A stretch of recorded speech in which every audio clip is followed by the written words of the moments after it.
It may have taken us a day to get the race in after Mother Nature caused a complete rainout on Sunday, but it was well worth the wait to watch 40 drivers race in the Great American Race, and one legendary number returns to victory lane at Daytona.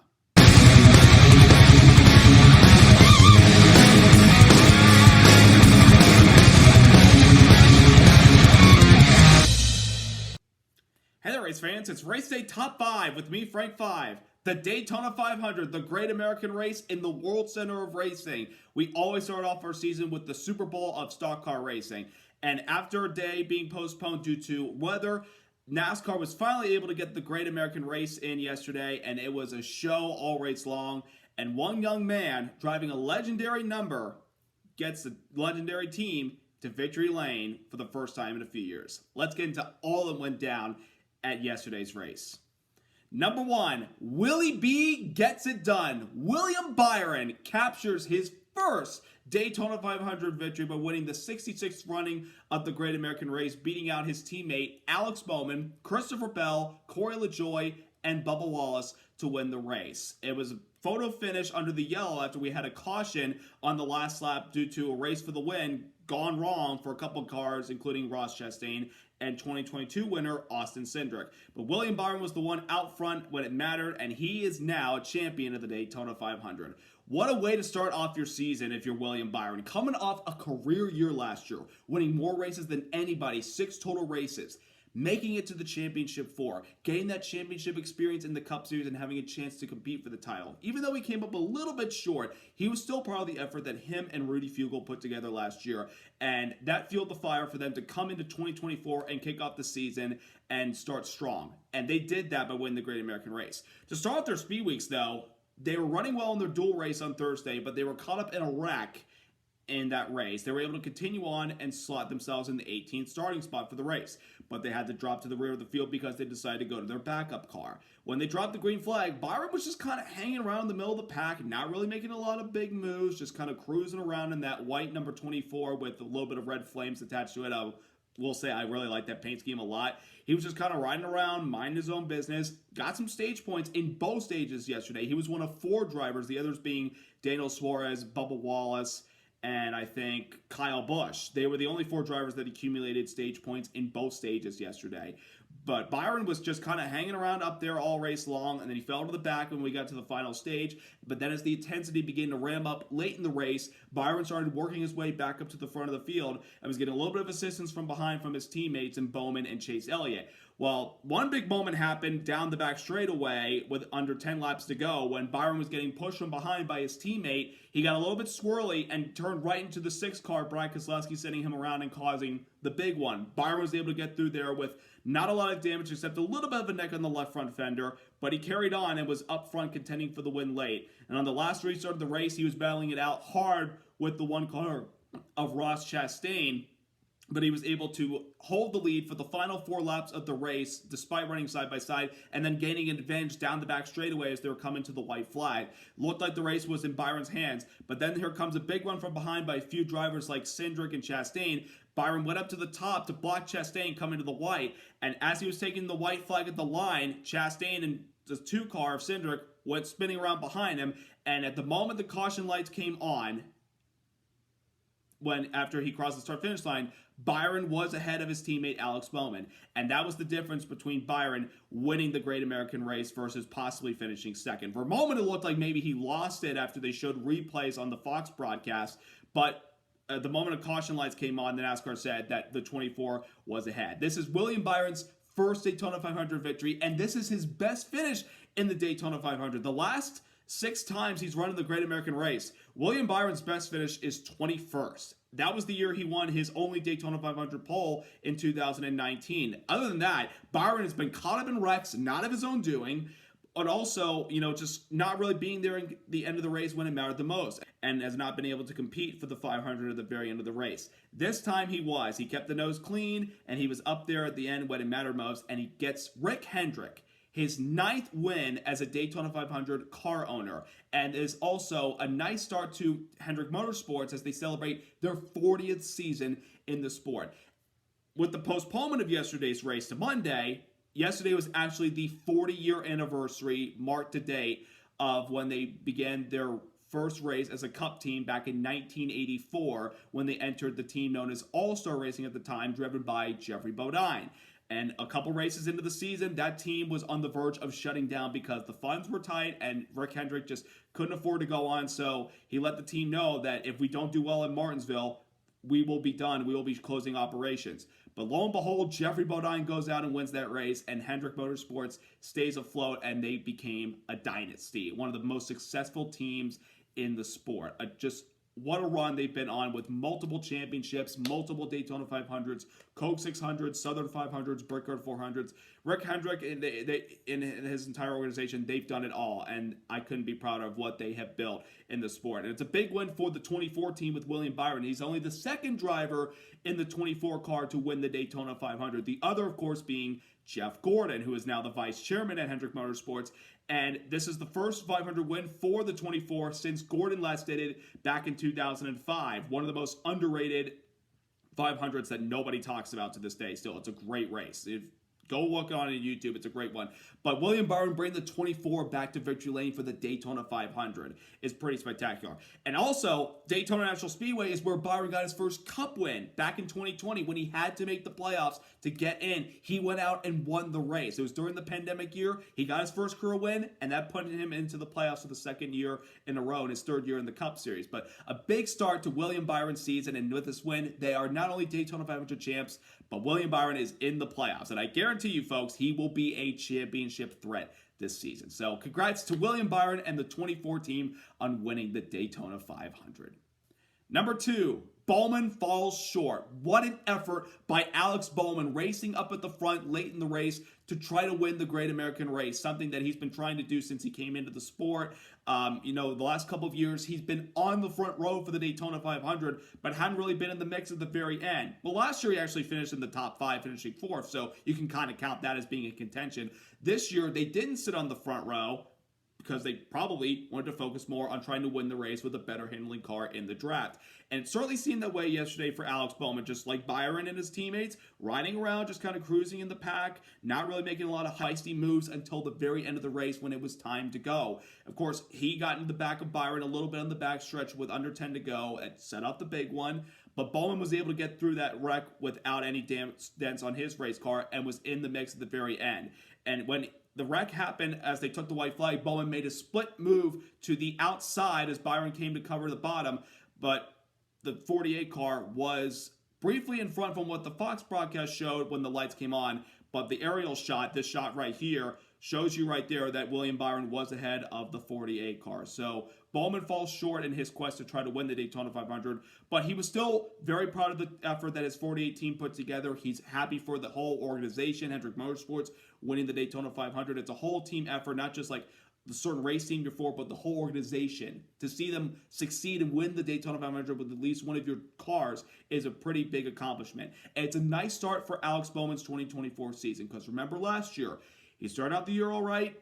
Then they had the point penalty at Richmond, which kind of dropped them further in the point standings. And then he missed some races after he broke his back in a sprint car accident. He returned after a 3-race absence from the car, but wasn't the same and wasn't competitive. And he didn't win a race or make the playoffs. This race yesterday, despite coming up short, it's a nice start to his 2024 season to turn things around from last year and try to get back to being one of the top drivers in NASCAR this year. And I guarantee you, Alex Bowman will be in the playoffs this season. This is a nice start. Despite coming up short, it's a nice start to his season. Number 3, chaos in the final 10 laps of the Great American Race. As I talked about at the beginning of this video, one of the big stories late in the race was the big one. It's not a matter of if the big one happens, it's a matter of when. And under 10 laps to go, it happened. As I described, going down the back straightaway, Byron and Bowman were bump drafting each other, trying to get themselves up towards the front to challenge Chastain and a few of those other cars racing for the lead. And as Bowman was bumping the 24 car, the 24 got a little squirrely, he got loose, and he turned right into the 6 car of Brad Keselowski, setting him up the racetrack into the outside wall and collecting multiple cars right behind him, including our pole sitter Joey Logano, Ryan Blaney, our defending Cup champion, Denny Hamlin, who's going for his 4th Daytona 500, our defending 500 winner Ricky Stenhouse Jr., Tyler Reddick, who won his dual race on Thursday, Ty Gibbs, Chase Briscoe, Noah Gragson, Anthony Alfredo, multiple cars cars were caught up in that big wreck on the backstretch into turn 3. It took out a lot of good cars that had a really good chance of winning the Daytona 500. Now, people are saying, oh, Byron and Bowman deserve blame. I don't think they deserve blame. It's more of, at the very end of the race, as the intensity begins to ramp up and the adrenaline kicks in and everybody's like, I gotta make this move, I gotta get in this lane, I gotta know if I'm making the right decision to get myself to the front, to put myself in position to win the biggest race in the NASCAR. This stuff happens, and it can trigger the big one. And ultimately, it happened at the end of the race. A couple cars, part of the wreck, were able to carry on, like Chase Elliott, Christopher Bell, and even Kyle Busch, but multiple other cars were towed back to the garage area on a wrecker or in the back of a tow truck. It was a pretty ugly sight, considering all race long everybody kind of kept their nose clean despite a couple of close calls that we had, but it just really sucked to see a lot of good cars taken out in the very end of that race. And as I mentioned on the last lap, battling for the lead, Ross Chastain got a big run on the outside behind William Byron and made pass the last second on the inside of the tri-oval coming to the white flag. But as he was doing that, the 2 car of Austin Cindric apparently maybe got a bump from behind by Corey LaJoie in the 7 car, got turned up a little higher as Cindric was coming down, and both of them went around and into the grass, and that forced NASCAR to throw the yellow flag out. And a lot of people are wondering, well, why did they throw the yellow when most of the pack that was still running just went on by? Well, when they come up the track and there are a few cars coming from behind, and based on the amount of grass that's still laying in the tri-oval because it was so muddy from all the rain we had, they had no choice. They had to throw the yellow. And it sucks to see 2 guys trying to go for that move at the very end, and both of them get taken out trying to make their move to try to go win the Great American Race. But this stuff happens when you get to the end of the Daytona 500, the intensity ramps up, and these wrecks happen. So it is what it is, but a lot of good cars got taken out with a chance to try to win this race. Number 4. Couple of our veterans and champions fall short of trying to win the Daytona 500 either for the first time or win another Daytona 500. Starting off with our pole sitter, Joey Logano, who had arguably the best car all race yesterday. He led the most laps at 45. He had a dominant car out front, being able to pull a line when he wanted to, either on the inside, the middle lane, or the outside. That 22 was a hot rod, and that's surprising coming from the pole car, because normally when you've won the pole for the Daytona 500 the last couple of years, you're not in the mix at the very end of the race to try to win the 500. Well, Joey Logano was up front all day long, battling it out, and we all know Joey Logano, he's an aggressive driver, but he's also a very, very good super speedway racer. Of course, he won the 500 in 2015. He's won at Talladega before. He had a chance at the very end of the race to win, but was part of that big wreck on the backstretch in turn 3. And ultimately, Logano did not see the checker flag. And it sucks because he said in his interview, we had a fast car, but it just sucks to get taken out like that at the end of the race and not have a chance to win in the final 5 laps. But despite all that, I think the 22 team will bounce back nicely from this. Then we go to Kyle Busch, who was in his 20th attempt to win the Daytona 500. Yes, I know he missed the 1 year in 2015 when he broke his leg in the Xfinity race the day prior, but still, this was classified as his 20th attempt to win the race. And Kyle Busch had the car to do it. Now, like William Byron, Kyle Busch had to start at the rear in a backup car because he was part of that wreck in the dual race on Thursday in the tri-oval. It took him a little bit while, but Kyle Busch slowly, methodically worked his way up through the field and found himself in the top 5 and leading towards the end of stage 1 after everybody made their pit stops. The Chevy and a couple Toyotas were bunched together. It was a 10-car pack. It looked like he was going to win that stage until he got passed by the Hendrick cars and ultimately finished a little bit deeper in the top 10, but still salvaged some stage points. And then to start off stage 2, he had to go to the rear of the field for a safety violation, a pit stop. And a couple laps later, about 10 laps later, he's inside the top 10. I mean, because he got in the right lane that got themselves at the front, and he had a fast race car. And he found himself in position to win stage 2 at the very end, but the top lane began to dissolve, and a couple of the Penske guys ganged up on him, and he ultimately didn't win the stage, but still was able to get some stage points.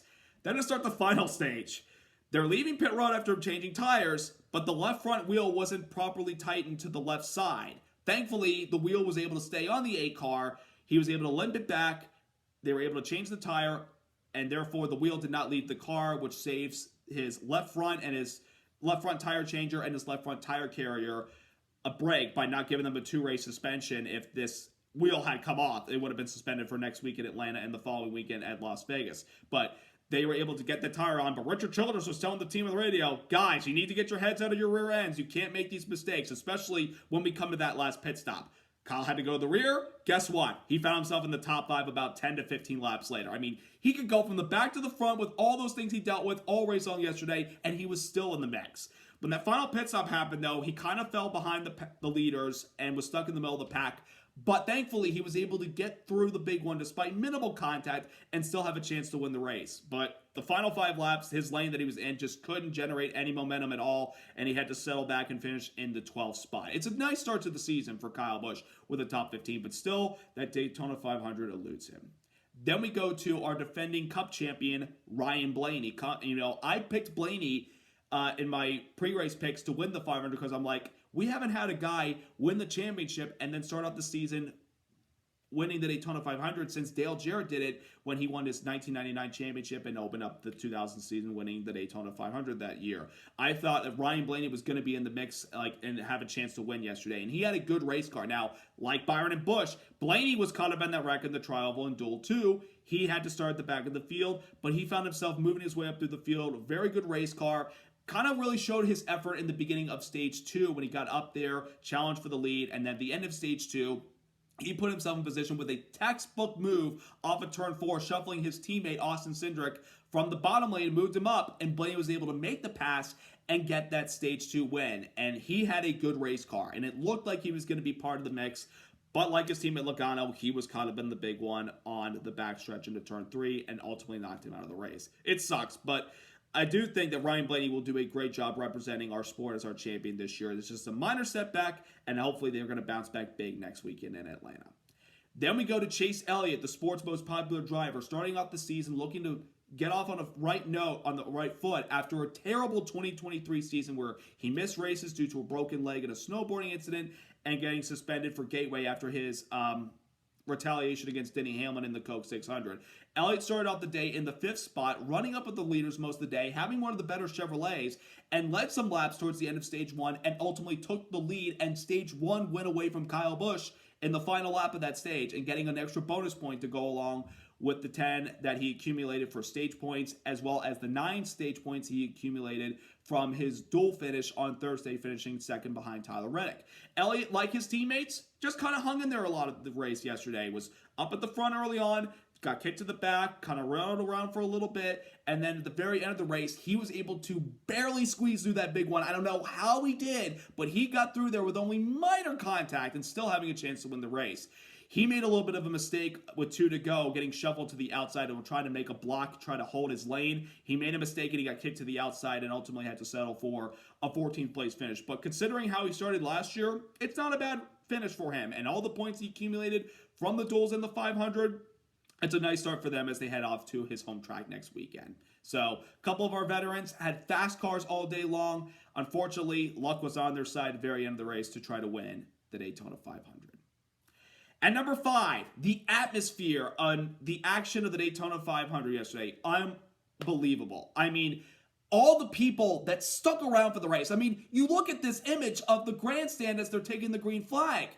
Those people stayed a day late to watch the Daytona 500. That crowd was outstanding yesterday. I want to give them all props. One of the reasons why, because yesterday was a holiday. It was President's Day. And all the people that stayed behind in attendance, I want to thank you guys so much for staying behind on that beautiful Monday afternoon to watch the Great American Race. The atmosphere was just outstanding. It was even outstanding with our Grand Marshal, Dwayne "The Rock" Johnson, one of the most notable WWE wrestlers and actors that you've seen on television and movies over the last, 2 decades.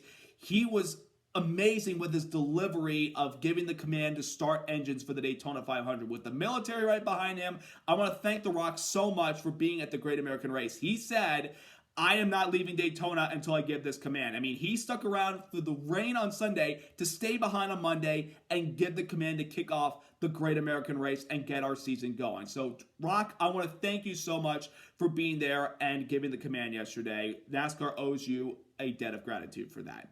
And as for the racing yesterday, other than an early wreck that took out a couple cars like Harrison Burton, Carson Hocevar, and Kaz Gralla and wounded Jimmy Johnson and Austin Dillon in their chances to try to win another Daytona 500, the racing yesterday was outstanding. After that wreck happened at lap 6, everybody just minded their P's and Q's and just kind of rode around. Double file, but still running really hard out there. The lanes were shifting side by side, inside lane, outside lane. There was a lot of action up there. Then we got to the start of stage 2, and they started going 3 wide, and it got my heart going. I'm like, oh boy, guys, are you sure you want to do this? Knowing we're just a couple laps away from halfway in the Daytona 500, but these guys ran hard and smart all race long, even when they were 3 wide. They did a great job. And when it came to that final stage, I don't know how these guys were able to survive the early part of the final stage until the last 10 laps and not wreck, because they were 3 wide, there were some bump drafts, there were some close calls. There should have been at least 4 or 5 opportunities in stage 3 in the early part to wreck, and these guys kept it together the entire time. And it's just the experience that a lot of these drivers have, and some of the young guns are still learning, but are also learning from the veterans they're racing around. I think they learned a lot and learned how to race each other with respect and durability with respect yesterday. I was very proud of the show that these guys put together out there, racing side by side at the very end. Obviously, in the last 10 laps, with the big wrecks that we had, the big one and then the wreck on the last lap that ultimately ended the race, that stuff happens. But aside from that, this was the best racing we saw all weekend long from NASCAR competition in either of the series that we saw. I mean, the Cup race was just outstanding. It was an amazing race, and I'm so proud of the show that these guys put on yesterday.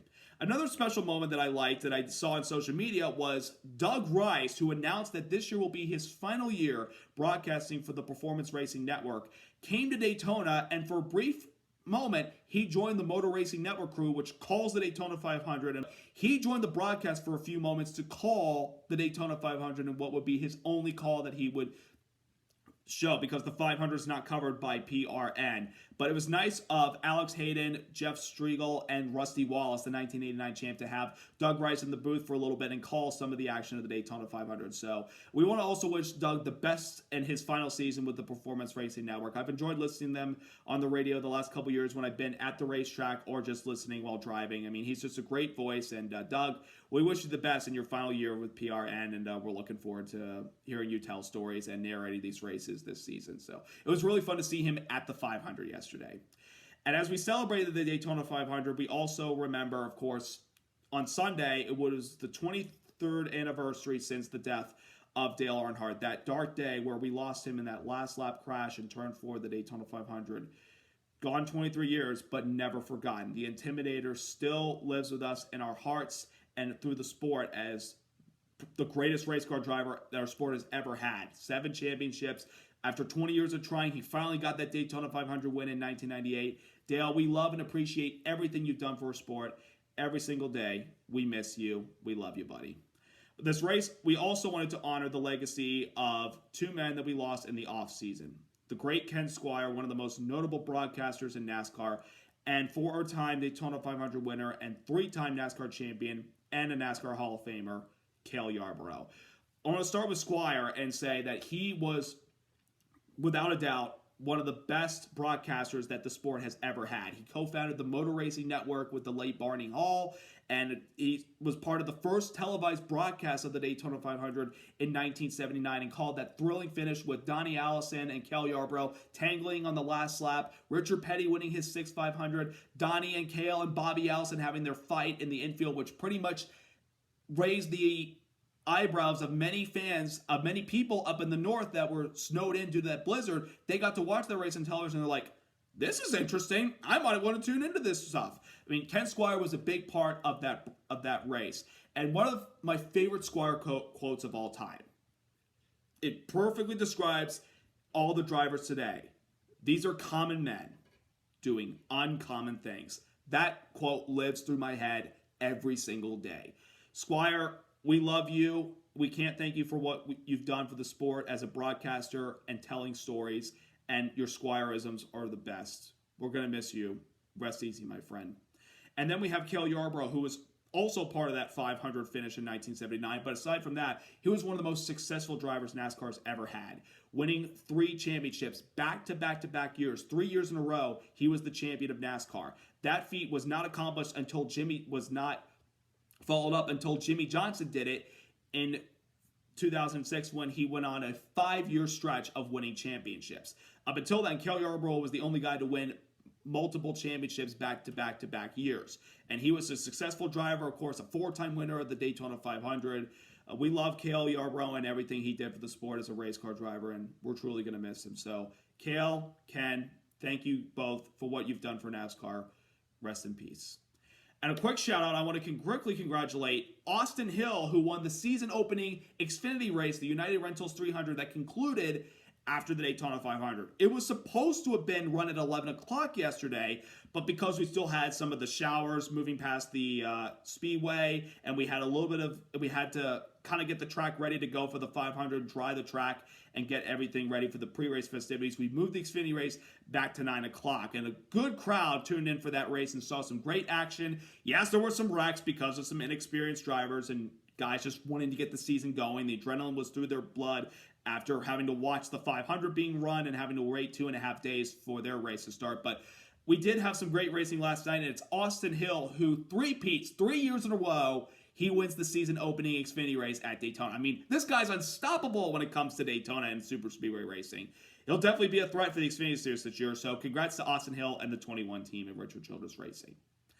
Now that the Daytona 500 and the season opening races for the Xfinity and Truck Series are finally done and the weather has moved aside, it's time to really get focused now as we head off to Atlanta Motor Speedway, a track that's now become another super speedway the way that they run there with the high banking and the narrow turns. But it's produced some solid racing aside from the wrecks. It's been solid racing ever since we came to that configuration. And I guarantee you next week these guys will race each other hard and clean, and they'll put on a good show for the fans. So will William Byron, who the last time we were there in the summer, he won that race, albeit rain shortened, will he be able to back up that win from last summer? Will Joey Logano back up his win from last spring? Could Chase Elliott win at his home track for the second time? Or will our defending Cup champion Ryan Blaney, after getting a step back from the wreck at Daytona, will he emerge victorious next weekend in Victory Lane? We shall see. Tune in next weekend on your Fox channels to find out. The season is officially underway, folks. I'm glad NASCAR's back, and I can't wait for them to get to Atlanta next week and put on a show for everybody. So thank you so much for watching, everybody, and I hope you all enjoyed your Daytona 500 experience, whether you're at the track or watching at home on your television screen. Subscribe, like, congrats once again to William Byron and the 24 team as your champions of the 2024 Daytona 500. Have a great week, everybody. Let's go racing!